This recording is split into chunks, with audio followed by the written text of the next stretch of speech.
I grew, I think, too fast in the early days of Techno Buffalo. I hired too many people without realizing the jobs and unintentionally making myself the bottleneck for a lot of problems and issues. And I made mistakes, hiring. But I think the point when you realize it's time for help is obviously it's an easy question, right? Can you do more as a team than you can on your own?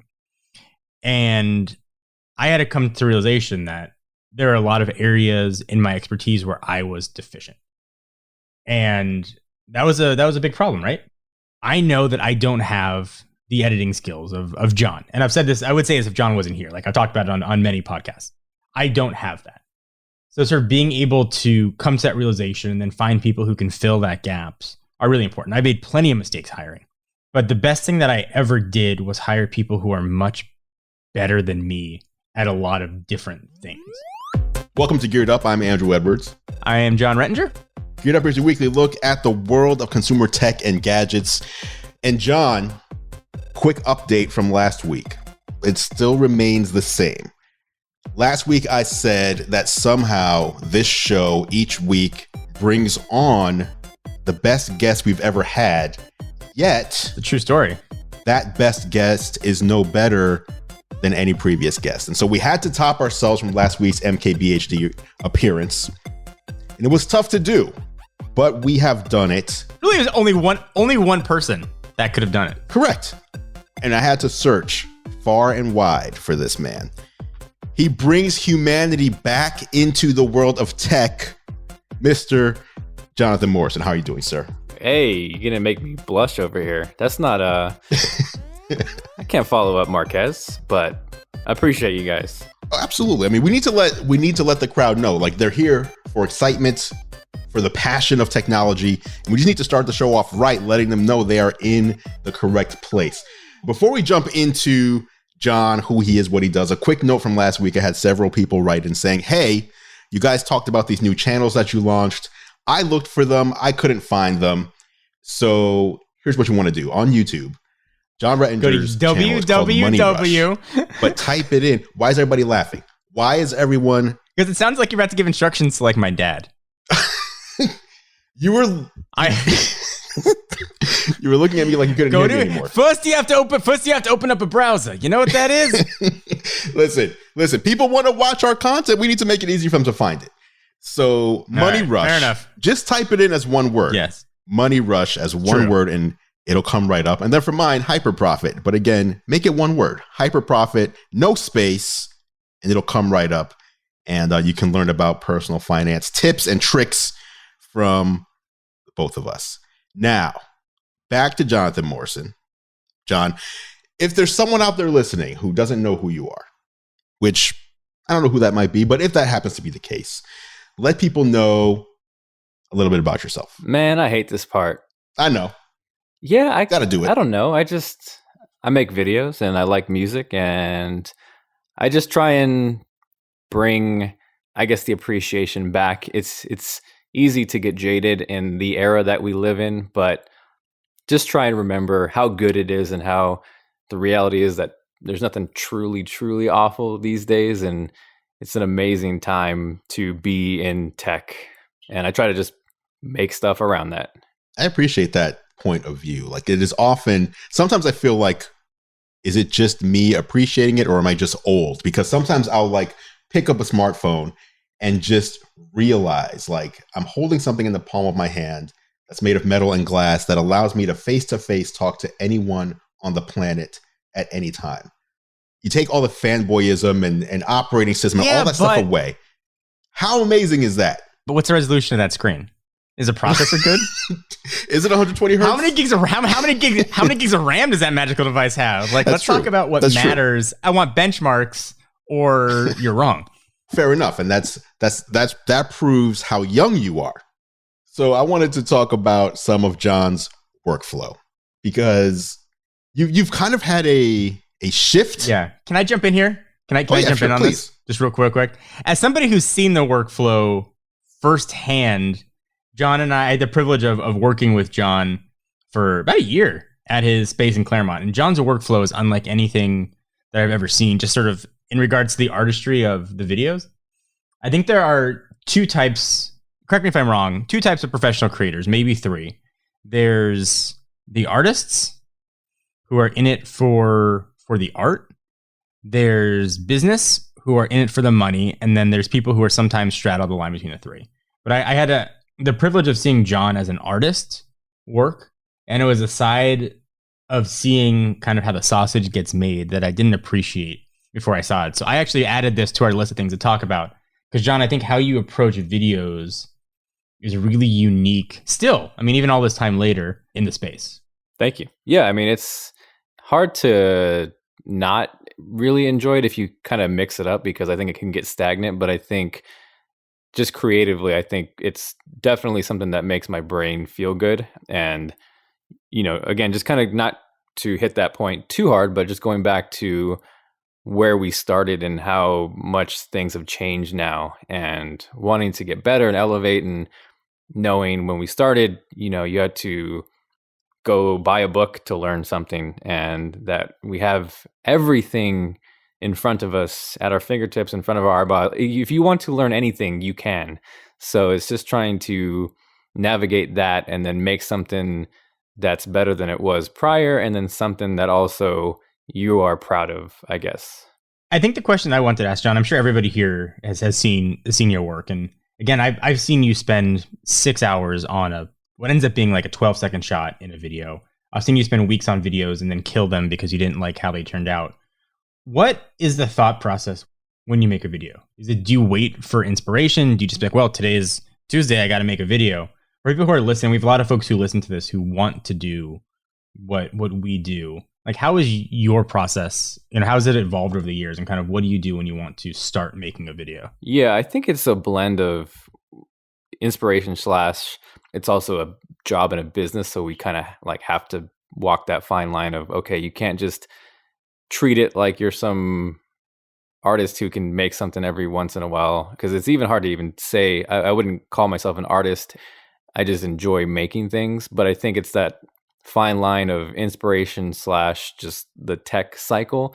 And it's been a delicate thing for me, in the sense, like, I've talked about it more recently, where at a certain point you kind of make the conscious decision to, hey, do I want to make things to have a successful YouTube channel, air quotes, or do you want to make things that make you happy? And it's trying to find that balance, because it can get rough trying to cover everything, especially in the tech space, to where just me personally, I couldn't do that every single time, and I couldn't do an unboxing every single time because my heart wouldn't be in it. So I think it's that combination of what makes my brain move / trying to balance it with the tech pace.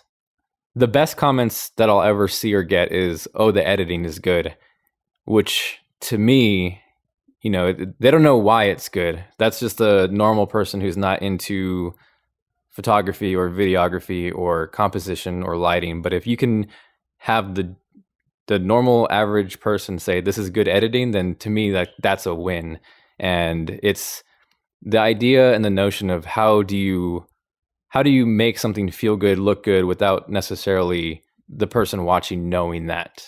What about, aside from the visual perspective, I feel like you had a mental change roughly 18 to 24 months ago, where your point of view and what you communicated in your content, so not just from a visual perspective, but the words that would come out of your mouth and your approach, seemed to change from what would be considered the typical product review or product overview or whatever it might be. Do you remember that change, and was it a purposeful thing, or what was the reason behind it?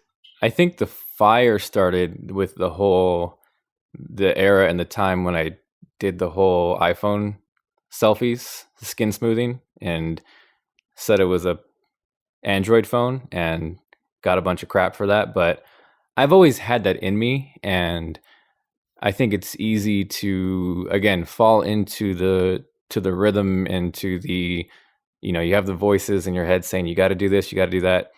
But I think for whatever reason, that was the switch that flipped, where I was just like, I can't be who I'm not. And I think that year in particular was very toxic in the Apple hate world, where it just became super trendy to hate on Apple stuff. And I've openly, at this point said, yeah, I enjoy Apple products. I use Apple products. Ultimately, I'm here. Granted, again, you can make anything off anything, but I'd be lying if I was saying Apple wasn't a huge part of my creative career, if you want to call it that. And I think it was just the notion of like, God damn, like we are so lucky and everyone is finding the smallest things to complain about. And I just got tired of the facepalm thumbnails and the don't buy this Apple product. And I think it was from then where I was just like, hey, I got to just say what I use and embrace that and just talk to people like I'm talking to my family. And I think it's the other notion of it was that combined with going into iPad Pro where I just got tired of people who don't make things. They, for whatever reason, started to stamp the official, like, this is what it is. And it was frustrating because it's like, and again, it's not a jab. Like, whatever you do, there's always a skill. But it was the people who literally just typed in Google Docs or wrote articles that were going to start making this stamp on what's pro, what's not pro. So it just got frustrating. And I think there's a really bad habit in tech where it's a lot of the times it's almost a disservice to the viewer where if you dismiss something, it's almost like you're assuming the audience member can't understand it. Honestly, I would relate it to just trying to just put the good out there, right? And then what you choose to do with it is on you. And in a very similar notion, let me at least explain what feature A, feature B is. And if it's helpful for you, great. And if it's not, then at least you know. But I'm not going to just write it off or just blanket statement say, you don't need this, and I'm not going to explain why. So that's an interesting perspective. And I think, John, especially the past 24 months, like Andrew said, I think you've in a lot of ways become the conscience, the Jiminy Cricket of the tech community. And in a lot of ways on YouTube. And I think having somebody who's holding people accountable, especially for a paradigm perspective shift, is really important. So I think a lot of us have fallen victim to some of those trends that you talked about. And I think being able to have a sense of self for creators as well, like how have I contributed to this? Do I want to continue that? If I decide not to, how can I try to better what I'm doing? I think it's something that we're always kind of reevaluating, like on a month by month basis, right? Like always be better. Yeah, that's the goal, right? Like, gotta always improve. We got heavy here. It got heavy. No, no, but I like that. I mean, that's why we have this man here. I also want to talk about your workflow and how it's changed as it pertains to hardware. Right. Because I also feel like if I asked you 2 years ago what camera, what computer, what software, all that went into your workflow for making a video versus today, that would also be two almost completely different answers. But I don't want to speak for you. So tell me how your workflow has evolved. I think if anything, it's simplified, and it was headed down that path regardless. And even long before what camera I'm using now, I think, I've been in the Red world, I've been in the Airy world. Now I'm currently shooting on FX9. And weirdly enough, going from Red to Airy was part of that simplification. Because it's easy to go down that road of like, okay, I need RAW, I need more Ks. Let me get the best possible quality I can possibly get. And in a lot of ways, going from Red and RAW and that workflow to ProRes on the Airy, like that was the best thing about that camera. The image is incredible. The color science, it is what it is for a reason. And it's why you see it in every, the majority of every major Hollywood movie. But for me, the biggest thing was just shooting on ProRes, and it didn't matter if I was on a MacBook or an iMac or even, the biggest change for me going to a Mac Pro was the noise more than just performance, because it wasn't really performance that was a problem for me. And for the longest time, I think even back to the 11 Pro era, for 6 months, like I was on a MacBook Pro and a 24-inch LG monitor. So I feel like I've tried to simplify things, and my mindset with tech is like, how can it get out of your way and just let you make stuff? Because that's what I try and tell people with, yeah, sure, Final Cut is fast, the exports are fast, but no one really gives a crap about exports at this point. It's almost become a meme.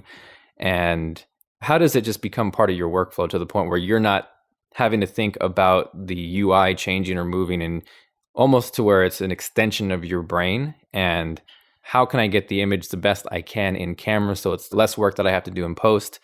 That's why I'll grade first. That's why I'll do audio first, so I can just get that out of the way and then focus on the creative part. So I think if anything, it's just more of a simplification. And because of everything I've learned there, it almost applies to anything where it doesn't matter if it's an FX9 or an A7S3 or an A6600.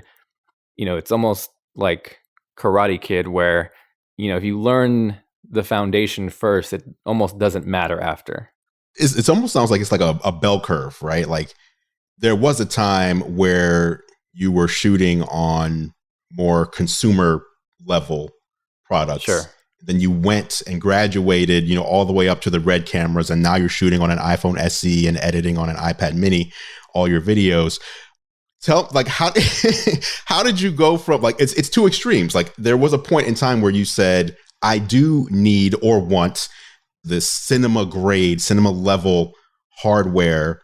And then there was a switch where you said, wait a minute, I need things to be more simplified and get out of my way. How did that mental shift happen? I mean, the want for gear never changes, right? I think that's just part of what we do. And I'd be lying if I, because honestly, the plan was to sell the Airy and go eventually to a mini LF, but then the pandemic hit and things changed, and FX9 made more sense with autofocus and solo shooting.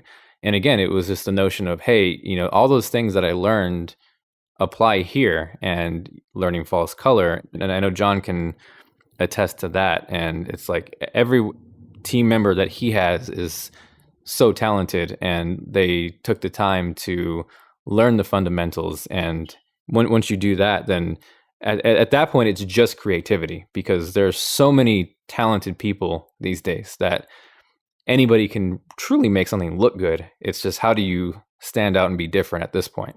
Fair enough. Before we get into the news, since I have both of you here, if I could pick any two people to ask this question from my own knowledge, it would be you guys.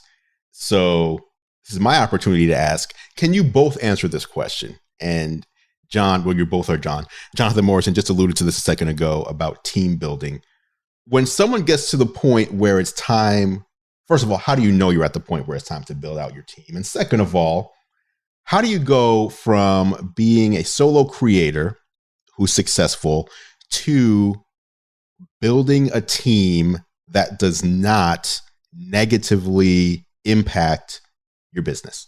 It's tricky, and I think it differs for everybody, right? I think the thing I've learned the most out of anything all these years is you have to find what is going to help you, because everybody's different.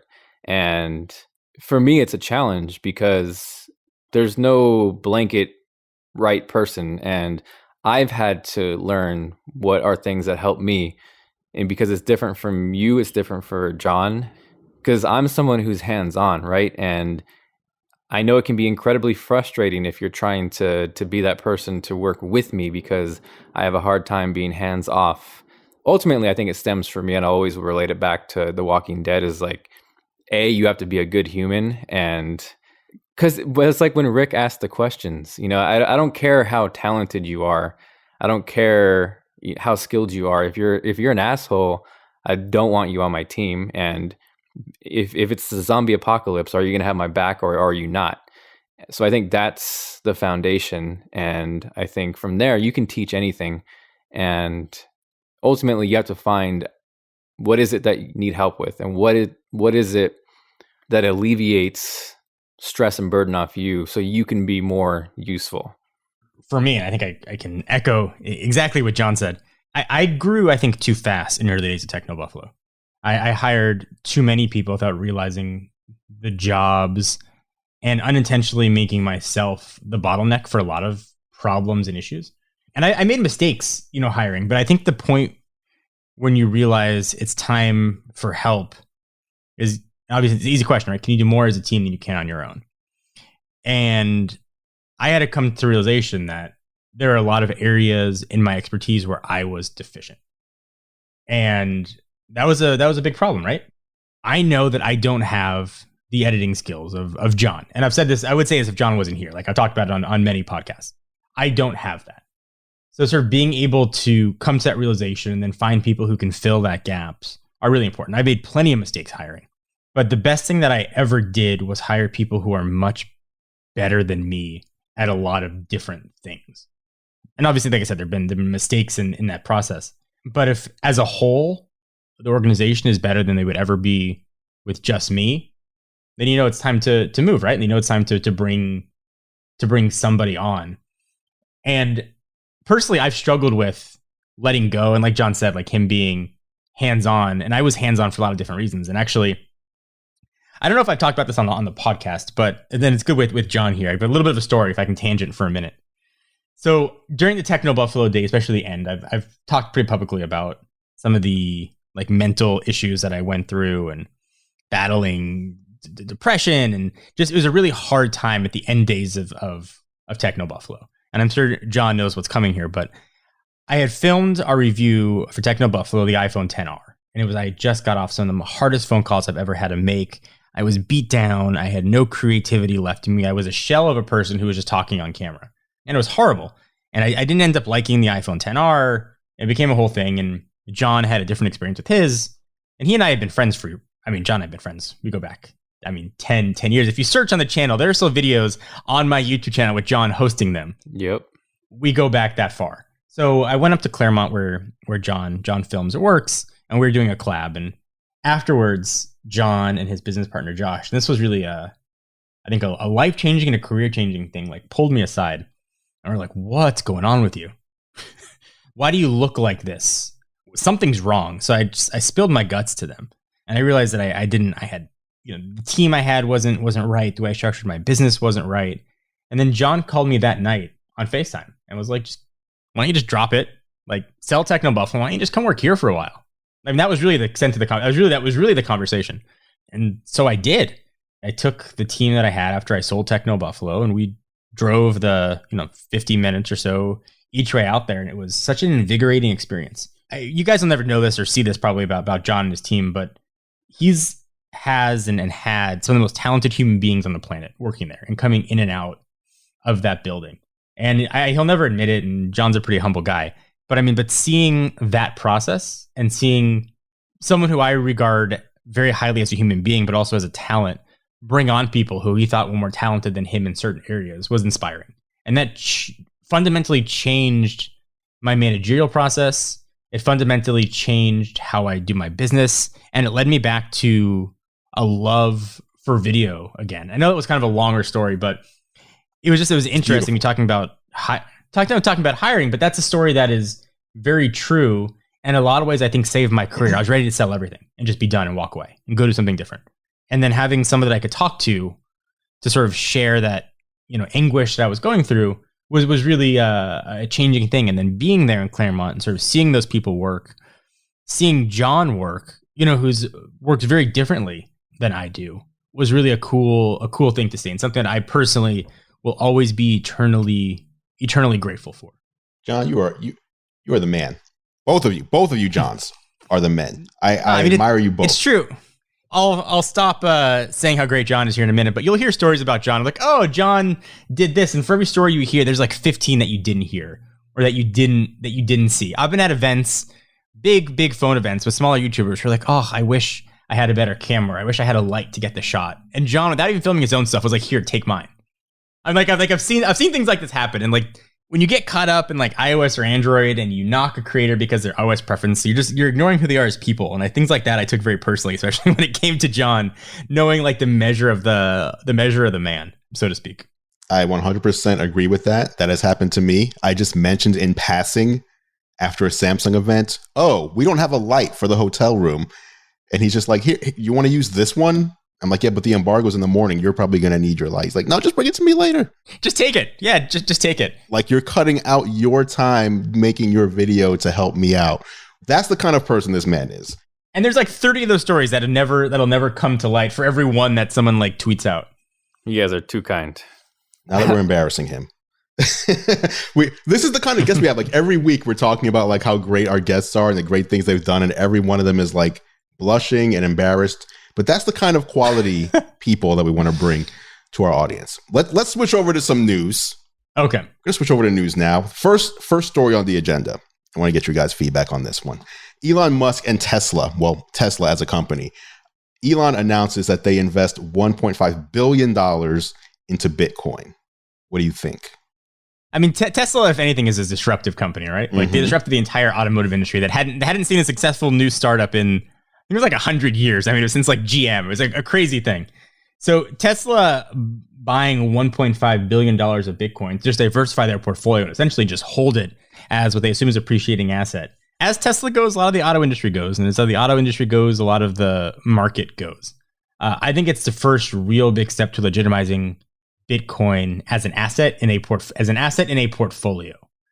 It's still hard to buy things with it as like a transactional currency. I mean, Tesla said they're going to let you buy Teslas with Bitcoin. We'll see. But I think it's a really big like shift in how people view cryptocurrency. And you're going to see a lot of companies follow suit real fast. And as Bitcoin goes, the whole rest of the crypto world goes. You've seen it with Ethereum and the other Bitcoin currencies. I mean, just like through the roof. I think it's awesome. Decentralized currency without anybody in control, I think is really good. But like any currency, right? It can be manipulated. You can GameStop it, right? You buy a ton, more people are buying it. There's less demand and price goes up and then people sell it and it crashes. So like anything, and anybody out there looking to like, I'm just going to buy all the Dogecoin in the world. I'm going to be a millionaire and drive my Rolly. Just be careful. Just be really careful. If something seems too easy, it generally is. Yeah, I think Elon, he can have his moments, but overall, Tesla knows what they're doing in terms of the age we live in more than anything. They're very good at capitalizing off of current events, and it's a smart move for them. And like you said, I think the bigger impact is going to see who follows that. I agree. I think it's going to be a domino effect. Like crypto, Bitcoin, whatever you want to call it, needed something like this, a legitimate, large. Oh, yeah. I mean, the richest man in the world. He has more money than any other person on the world, and he says the dollar is not where I want to keep all of our holdings. So we're also going to go into crypto.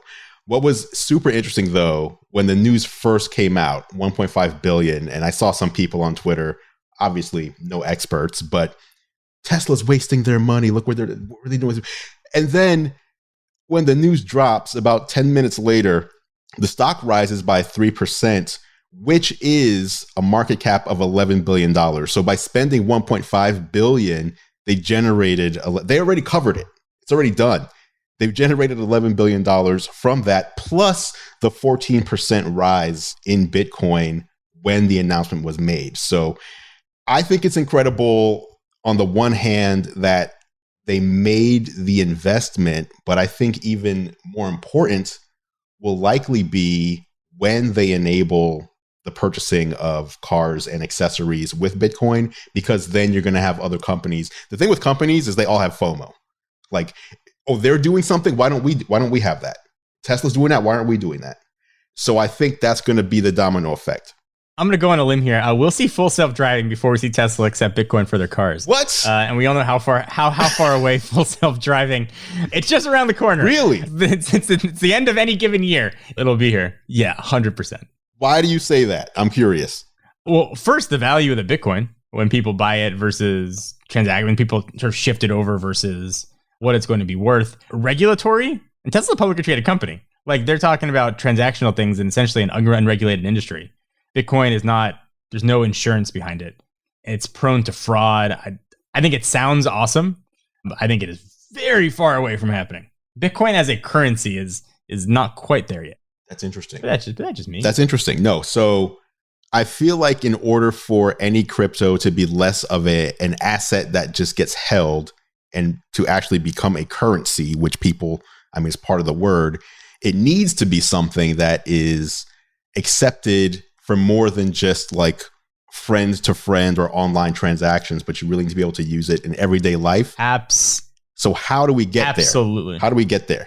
I don't want to get too much in the weeds here, but no, for sure. You buy Bitcoin. Let's say you buy Bitcoin for $40,000. And then next day it's worth $50,000 and you want to buy a $50,000 Tesla. So you could theoretically transfer one Bitcoin over and get your Tesla. Problem is you didn't pay taxes on that $10,000 gain. Is Tesla going to pay those taxes? Like there's like a whole just mess of stuff to get through. You can buy anything you want with Bitcoin. Just sell your Bitcoin, convert it to cash, and buy what you want. Pay taxes on it. Government gets their piece, and everybody's happy. But when you transfer assets like that haven't had taxes pay on it, you're going to see the government clamp down on that right quick because government likes their piece of every pie. I like that. Thank you for that analysis. I was too excited. You brought me back down to earth. I'm the buzzkill. All these like Dogecoin people were like, I'll put in $500. I'm a millionaire. I'm like, well, you got to pay 30% on that. It's free money. It's not. Nothing is free money. Okay, let's switch over. You mentioned full self-driving. That's going to be a nice segue into Apple. Apple is reportedly, I mean, they've been working on this for at least since 2014. Project Titan. We've seen reports that they were talking to Hyundai Kia. We've seen reports they're talking to Renault. Basically, all reports from legitimate publications are saying Apple is working on a vehicle. They're trying to choose a partner to build the vehicle. And that the main feature of this vehicle is that it is 100% fully autonomous. There is no one who is the driver. Everyone in the car is the passenger. This car likely would not even be seen at the very earliest for 4 to 5 years, if not longer. What do you guys think about this news? Apple, we've heard about Apple working on a car forever, but we're starting to kind of see bits and pieces become less out of focus. We can kind of see where they're going. Biggest company in the world, richest company in the world. Yeah. Is this cause for excitement? Is this cause for pause? Are they moving out of where they need to be? Personally, I'm excited for the jokes. Is it going to have windows? Is it going to charge with the light? Is it going to charge with the lightning cable? Yes. Is it going to charge with lightning? Those kind of things. This is all speculation. We have no idea what is going on in the mind of Tim Cook and company. His track record, whether you love Apple or not, is certainly a shrewd businessman that has led that company to great heights. So I imagine that they're going to do it. There's a reason behind it, and they see the value there. I mean, as far as anybody has seen, full self-driving is not a technology that is like, you can remove the steering wheel right now. I mean, it seems like an unannounced vaporware. We can't even call it that because never really announced it, right? It's not like the Samsung smart speaker. So listen, more players on the market that are electric and less accidents on the road, the better, I guess. For me, it's almost that, like you said, it doesn't exist yet, and we've heard rumors of it for so long. It's almost up there with the Apple, like not the Apple TV box top set, but the Apple TV set. Yeah. I think the best part of Tesla is the software experience. So if Apple can take that and improve upon that, that's ultimately what's going to make or break it, because Tesla, they've had their quality control problems here and there. But overall, why you buy a Tesla is the software, and it's what craps on every other electric vehicle out there right now. And the fact that you could instantly get an over-the-air update to your car is insane. So I guess it's more along the lines of, I am patiently, calmly not thinking about it. And if Tim Cook rolls it out at some point, then cool, we'll see what he's got up his sleeve. Yeah, I'm in the same boat. Like, oh, it's fun to think about, but until it rolls on stage, it's just a conversation piece. Do you have any excitement for it? Knowing the company that Apple is, do you feel excitement towards seeing what they can do with the car, or do you have... Yes and no. Fearful is too strong of a word, but are you hesitant to be... Is your excitement tempered based on what you've seen Apple do with first gen tech in other areas? Yeah, I mean, I guess it's more of just like cautiously optimistic, and I'm great if it never existed. So if it happens to be awesome, then it's a huge bonus. Yeah. I mean, look what Sony did with their Vision S. Like, it came out of nowhere and rolled a car out on stage, like a real, evidently drivable car that looks amazing. And if Apple can keep par with that, or at least a car that has technologically advanced 5 or 7 years when it comes out, it's awesome. It's great for the industry. It's great for people. It's great for competition. Create American jobs. I mean, that seems like a win for everybody. I will say, though, I doubt we ever see one on the roads. Just throwing that out there again. Why are you killing everything today? You doubt we'll ever see an Apple car on the road? Is that what you just said? I mean, that seems like the likely bet, right? Does it not seem like the likely bet? I feel like we see one. There's too much into it at this point. And for Tim Cook to not have interest in Tesla means there's something better, bigger. And ultimately, I think the most exciting thing is there is new competition, hopefully on the software level. Because if Apple does anything, it's software, hardware integration. And like I said, there's nothing close in terms of software right now. Like Tesla just wipes the floor with everybody. What do you think about the idea of this Project Titan pivoting to software, where car manufacturers had the option of essentially being a vessel outside from the drivetrain for the software that Apple would put on there? So it's not CarPlay, that's just like a projection software, but it's like a full stack. Apple's designed everything soup to nuts from the software to interact with the car. I think that seems like a very plausible thing. But then we get into the whole notion of that's why iOS isn't on Android. That's not Apple's MO. They want the control from start to finish. And I think that's what makes it what it is. Whether you hate it or love it, like that's why Apple is what it is. And granted, we've seen certain things like AirPlay come to TVs, which is weird. But CarPlay, I think we can... CarPlay, weird. Overall, I would say is not like a hit. Yeah. So is that why you think you're more likely to see an Apple car? Just Apple wants full control, vertically integrated, like they're just going to make the car that's going to run their software. Yeah, I think that's what it is, right? Like it's the software, hardware optimization that they are known for. Because then, can you think, that's fair. God forbid, that's a whole other topic, right? But like, now you're getting into extreme territories of like, imagine this Ford crashed because it was, something like, I don't think Tim Cook or Apple wants that on their track record. True. All right. I mean, I see the perspective on it, right? A car is like such a huge thing. It's not like we're going to go into a wearable. You get something that's already kind of in. It'd be such a huge shift for Apple, but certainly they have the cash for it. The other thing though that we're maybe underestimating is like how much development they put into AI and sensors, and it's another great thing about Tesla, right? They have so many cameras and sensors and their algorithms and things like that. And like I've said a million times, Apple's very good at developing a product or a technology in one place and implementing it into another. And I think everything that we've seen so far in terms of AI and, their chips ultimately could have its place in there. And I'm not at this place where I'm like, yeah, the Apple car is happening. It's going to be amazing. Everybody sell your car. I just think, again, it's exciting to see another software piece come in. What's interesting, Apple tends to do new products with a purpose, or they make changes with a purpose. Whether you believe their purpose or not, they seem to stand behind it. Remove the charger because of e-waste. There's a reason behind they move. I wonder if the purpose behind the car is safety. Car accidents on the road, families torn apart. Is that the reason Apple says we're going to get in here to make the road safer for everybody? We drive on the roads too. Tim Cook's a passenger or a driver, whoever that might be. I wonder if that's the impetus behind this, and that's the angle they take to carry them into the automotive world. Like, what's the story that gets people excited? Apple making a car is interesting, but that life cycle dies. The story and the reasoning behind it and the marketing behind it, if they ever get to market, is going to be fascinating. And also, cars can't be developed behind closed doors like phones can. You can't keep a car locked up in 17 floors down and then announce it to the world. Like, cars have to be on roads. Yeah. You could camouflage them, you could hide them under other things, but cars ultimately have to be on roads. So Apple has to be willing for these leaks to happen. We saw negotiations with Hyundai. Like, someone asked, was it the CEO of Hyundai Kia? Like, are you working with Apple? And they're like, yeah. Yep. Like, you can't do that. You can't say that. It's just going to be interesting to see if Apple's more amiable to like, hey, that car looks a little strange. Like, maybe it's the Apple car, and spy shots coming out. So it's just a whole different ballgame. Yeah. The story has to be a complete shift in the idea of transportation.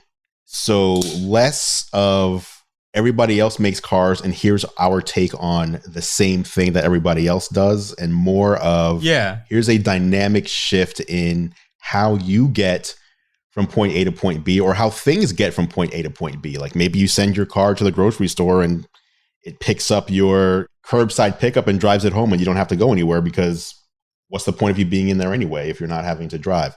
Environment has to be involved, I would assume, would be a big one too. The more of these cars that are on the road, the less fumes and greenhouse gases are happening.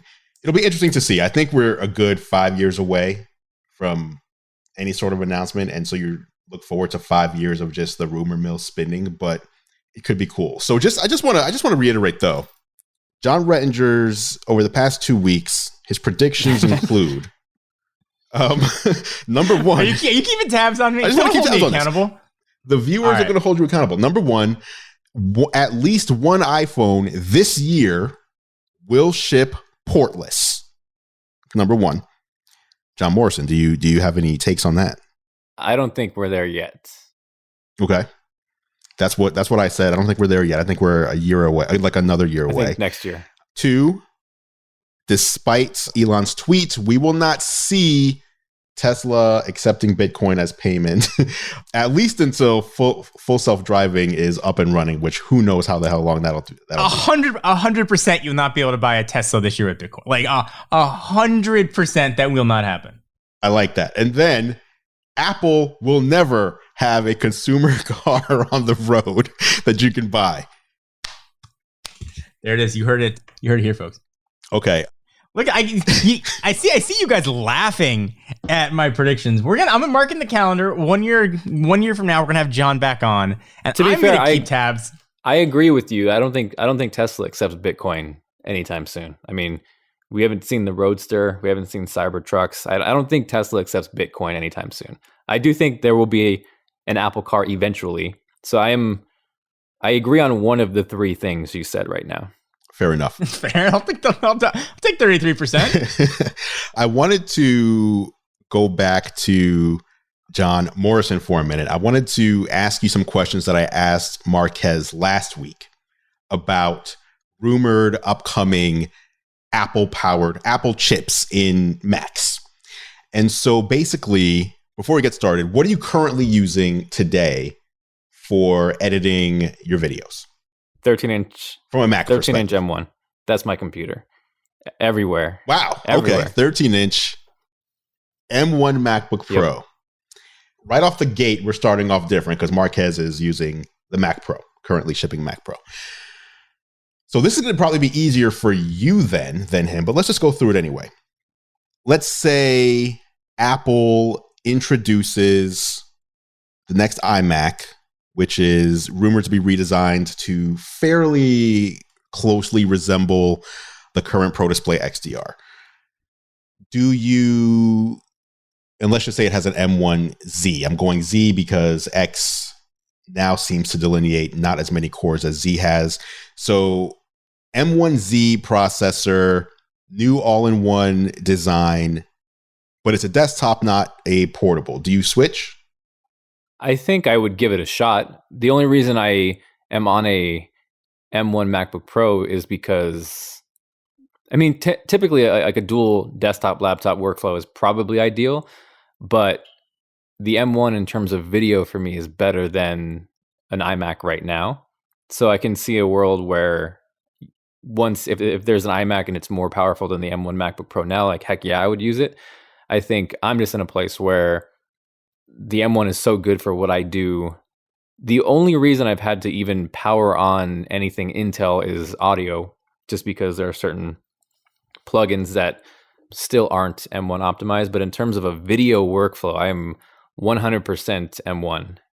This is interesting too. Like, can you kind of explain why M1 versus like the Mac Pro? Like the beast of a video editing machine versus one of Apple's least expensive, almost entry-level products. How did you went from the top to almost, you're not saying Air, you're not at the Air, but the Pro, which is, they're pretty much the same machine, just one has a fan, one doesn't. Yeah, I think it goes back to the whole sentiment of, like I said, the Mac Pro, the biggest upgrade for me was the storage and the silence of it, not having fans, because for me, that was the biggest jump of not having to deal with fans kicking up, because other than that, a 5K iMac is more than enough, just in terms of how good they are. And I think to this day, they're still underrated, where everyone wants to, whatever, rightfully so, crap all over the chin and the bezel. But in terms of what you get for a display, P3 500 nits, in terms of a processor with, it's not a 3080 or 3090, but what Apple does in terms of their metal acceleration on the AMD side is very powerful. So I think it's just, I never really needed a Mac Pro for what I do. It was a great luxury, and it was back to the sentiment of simplifying my workflow to where it doesn't really matter if I'm on a Mac Pro or an iMac or a MacBook Pro. And I think typically prior to that, you would feel the strain going from a MacBook Pro to an iMac. Like you would feel the GPU difference, and it would be a sacrifice. Whereas M1 for me, it feels the same across the board, and it's more the smaller things like the system UI and the snappiness of everything combined. Because it's like video wasn't a bottleneck necessarily for me. Everything else feels slow going back to Intel. Like if you boot it up, if you're just in the UI, it feels like you're going back to a hard disk drive when you're used to using a solid state drive after a while. So it stems at me simplifying my workflow. And it doesn't mean, I'm shooting everything on an iPhone, but it's just like, how does it get out of my way? And luckily the FX9 works amazing with M1. There are certain things, right? Like I'm not going to go out and recommend everybody sell their 16-inch or their iMac for an M1 MacBook Pro because there are limitations. It is annoying dealing with 2 ports when you're used to 4. If you don't use an external monitor, going from 16 to 13, the screen real estate is definitely a hit. And I think, there are other things in the sense of maybe your program's not optimized yet. Like I said, the audio world is usually a step behind, 6 months behind. So there's a lot of things to consider. But overall, for me, it's just been like it's been a step up from my 16-inch, which is weird to say in terms of video. Yeah. I'm liking the totally different approach that you have to this versus Marquez. Like this is like 2 absolute professionals at the top of their game with 2 totally different ways of seeing things. Okay, let me ask you this. Rumors of a Apple M chip series Mac Pro, half the size or of the current one, so a miniature version that kind of harkens back to the G4 Cube. First of all, does that interest you at all? Or are you more someone that would say, just give me whatever the new 16-inch M-powered machine would be? And second of all, what would make you go back to a Mac Pro desktop when you think of it being powered by an Apple processor? I don't even think it's necessarily a Mac Pro. It just depends on the workflow, right? I think, if you're, because I have 2 different hats sometimes, right? If I'm in the video world or if I'm on the audio side of things, a Mac Pro is enticing because of the expansion and the I/O. And, there are things like just throwing in a PCIe SSD or a processing card that are very exciting. I think what they did with the Afterburner card, if that is implemented into other things, is very exciting. And I think Apple desperately needs something in the middle of the road. And, I've talked about this before to where the Pro Display is amazing, but no one should really buy it unless you're working in HDR video, because for what it is at that, it's extremely undervalued because there's nothing truly with those specs at that price that works as easy as it does to work in HDR. But for most people, I always harp back to the original Thunderbolt display. Like that thing was amazing because it was relatively affordable. It was a dock, it had Ethernet, it had your USB, it charged your MacBook, and it wasn't $6,000. And trust me, like I feel like Apple knows what they're doing, and we've seen that. A lot of people tend to say, well, Apple doesn't admit mistakes, but in reality, like they've done nothing but that recently, starting with the 11 Pro, making it thicker. I mean, they admitted they messed up the trash can Mac Pro. Phil Schiller said that. So that's why they brought back Cheese Grater. And I think if they can get something in the mid-range, and that's why I think the Mac Mini is such a great thing right now. In terms of desktop performance at $699, there's nothing truly close. Like if you want a game, yeah, sure. Buy a graphics card if you can find one. But there's nothing pound per pound performance-wise. Like if you want to bring your own monitor and keyboard that competes with M1 Mac Mini right now. And I think if Apple can do something in the mid-range and bring out, even if it's a 28, 27-inch display that's not Pro Display or it's not 1600 nits, it's a huge market that would be filled. And I'm excited just to see more options from Apple. Ranger, do you have any thoughts on this before we move to the last topic? No, I was fascinated to hear John's answer on that, especially in regards to M1, because knowing the hardware that he's got at the studio. For anybody listening out there, if John's editing on an M1, you're good. Right. Like you're good. Get the MacBook Pro. Make do with the MacBook Air. I will say 16 gigs of RAM is more important than a MacBook Air versus Pro, because if you do multiple layers and things like that, 8 gigs will suck up real quick of RAM. So that's the one thing I will say is if you do go M1, I will say go 16 gigs of RAM. But honestly, at this point, if you've held off, I would hold off, because we are closer and closer to the next version of Apple Silicon. Yeah. What's interesting to me so far with Apple Silicon, and I wonder if it will continue, is the elimination of choosing the processor. Yes, but that's what it is. That makes even sense. With the currently shipping. Damn it, man. Like, that's why it's so good, because like I understand the nerd sentiment of like, well, what about the gigahertz and what about the cores? But god damn it, for the average person, I remember going into Apple stores and even Apple employees not understanding it. It's like, oh, well, do you want the i5 or the i7? Well, does that have hyperthreading? What's hyperthreading?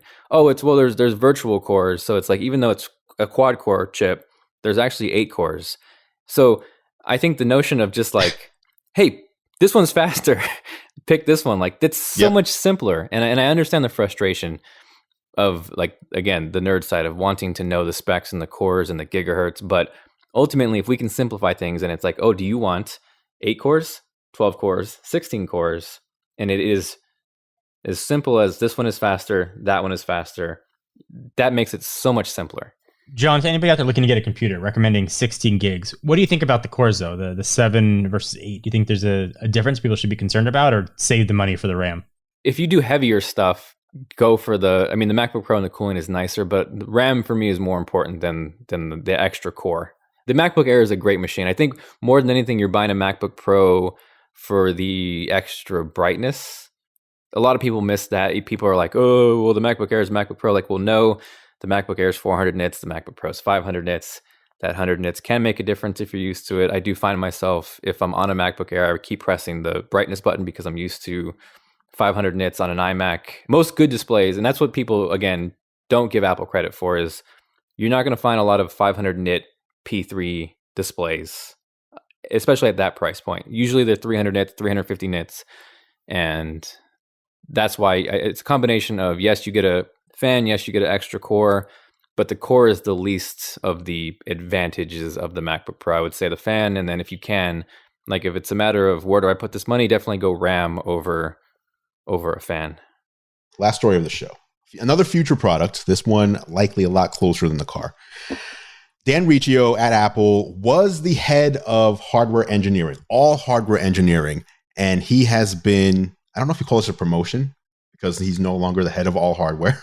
He's been moved, and Bloomberg says he has been moved to lead and head Apple's AR and VR headset efforts. And so the information had a scoop the other day. They actually saw a leak of internal Apple documents and images of this headset. The report said it had dual OLED displays. Each display is 8K resolution, so 8K per eye. Advanced eye tracking, spatial audio, swappable headbands, kind of like swappable Apple Watch bands, head tracking as well. And pricing is rumored to be in the $3,000 area, with Apple thinking that they might only sell one per day per Apple store. This is obviously a lot closer. Tim Cook has been talking about AR and VR for years as a new frontier that Apple is excited about. When you hear what they're working on, including confirmed leaks of internal documents, how do you feel about this product and this technology? A few months ago, John Rettinger, you said you do not care about AR or VR at all.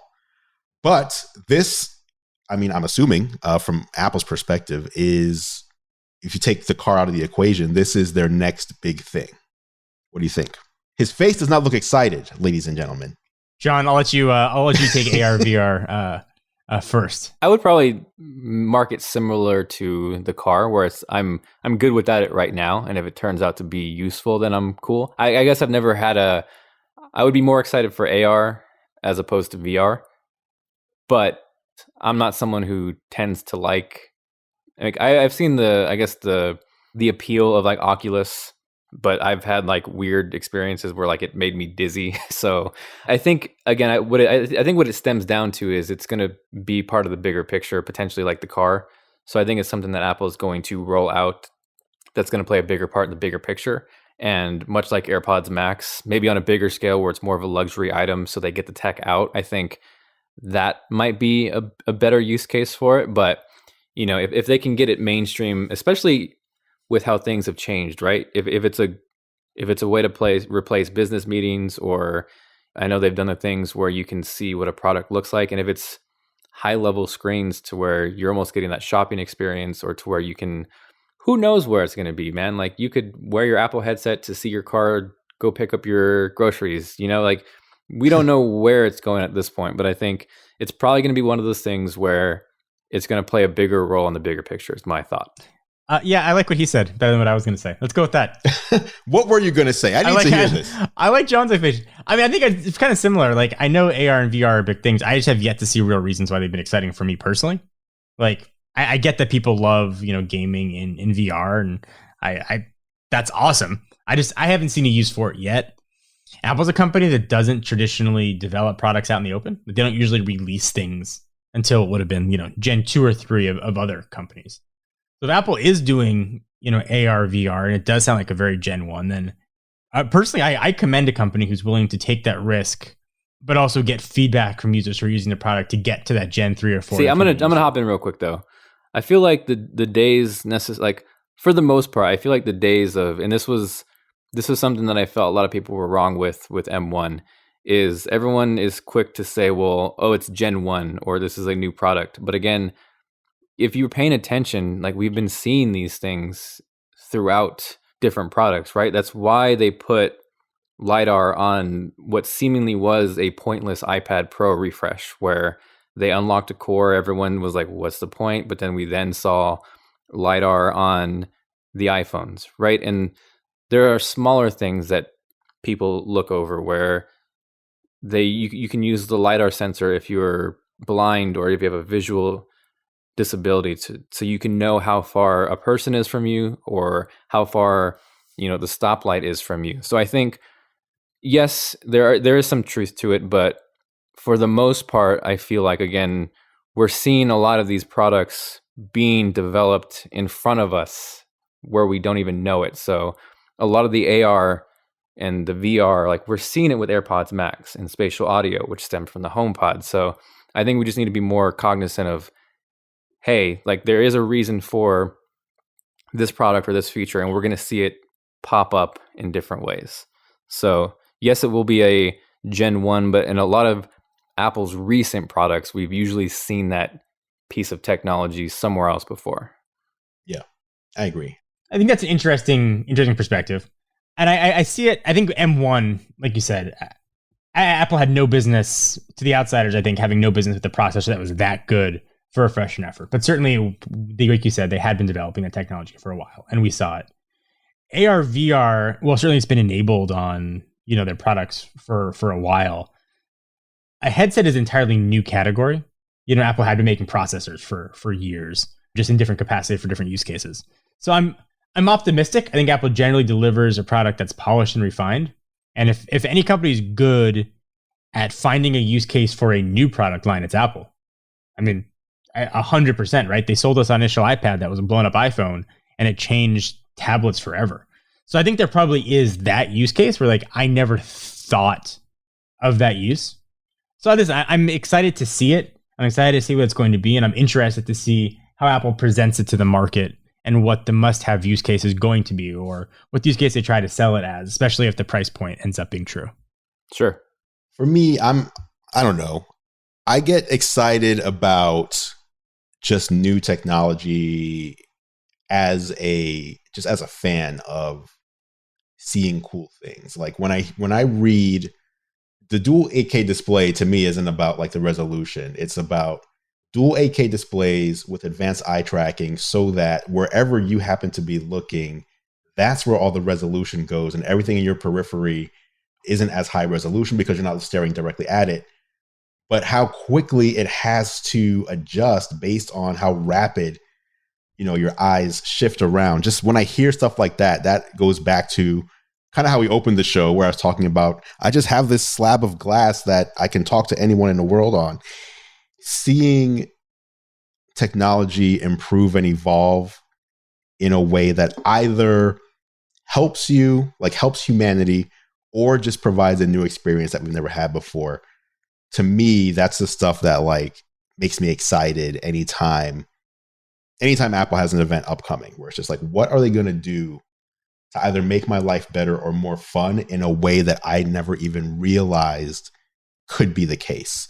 So that's what to me, the headset kind of signifies in these rumors. Obviously expensive. And that to me is the one thing. If Apple's selling a $3,000 headset, that's even different than the $3,000 original MacBook Air, because you at least knew going into the purchase, if you've ever used a laptop before, you at least had an idea of how this would be a different experience versus something like VR, which you cannot explain with words to someone how this will be. They have to try it for themselves. And in a world where, if this is a product for 2021 or 2022, in a world where people are likely not going to want to just go into an Apple store and try on a headset that someone else just took off 10 seconds ago, that to me is where there's going to be a lot of challenge in getting people to spend that much money when it's not something they truly understand until they try it. And that's it. That's the show. All right. John Morrison, thank you so much for taking some time to join us this week. We really appreciate it. Your insight. Thank you. Your intelligence and the kindness that you put into the world. I appreciate you guys, and look forward when we can hang again. I got to play basketball with everybody. Listen, I'd like to see a human being again, and then step it back on a court again would be both embarrassing and exhilarating. Don't worry, I'll be the one embarrassing himself. It's all good.